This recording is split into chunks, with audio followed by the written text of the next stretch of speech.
Hello guys, my name is Siddharth Varde and this is data structure fundamentals 1 Mat1 Answer7. Okay, so the first question is explain real-time application of 2D array, right? So let's say I'm making a game uh, tic-tac-toe. Okay, so like it's a 3 by 3 of matrix of 3 by 3, right, where one player would have an x and another player would have 0. So which player choose which position to store that data? uh, I, I would need a 2D array, right, in the form of matrix of 3 by 3, right. Otherwise another application would be, let's say a player that control three characters, right, and each character can store a particular amount of items or weapons. Let's go with items for now. So like I would create a 2D array, like the items of player, and inside that I would create three, or let's say it can hold five items. Then array, single dimensional array of five elements uh, that would store the element of like all the items of first character, then all the items of second, like second character, and all the items of third character. So in that way I would use a 2D array. Then second question is how to insert an element in the middle of an array. Okay, so to insert an element in the middle of an array, so let's say for example, like I have an array that holds the five elements, and I want to add the element at the second index, right? So what I need to do is, like there are two ways I can do it. So first I like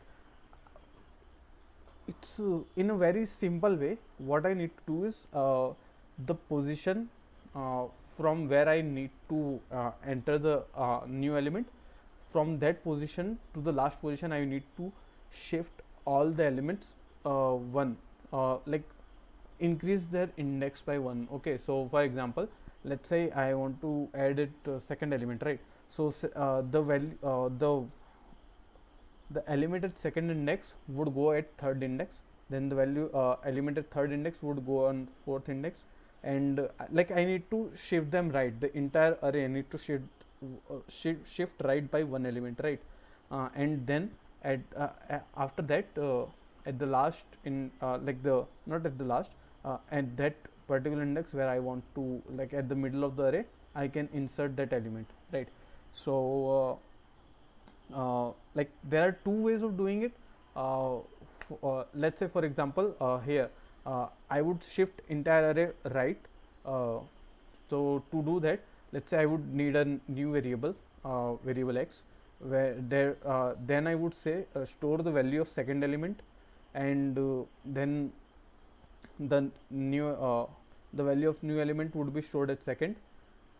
uh, but even better than that, I would traverse to the last element. Okay, then I would say, okay, the value of like value at last element uh, would go to would become the value of the, let's say it's a fifth element, then fifth element's value would become the sixth element value, then the fourth element's value would become the fifth element's value, and then the third element's value would become the fourth element's value, and the second element's value would become the third element's value, and at the second element I would insert the new value, right. So in that way I can add.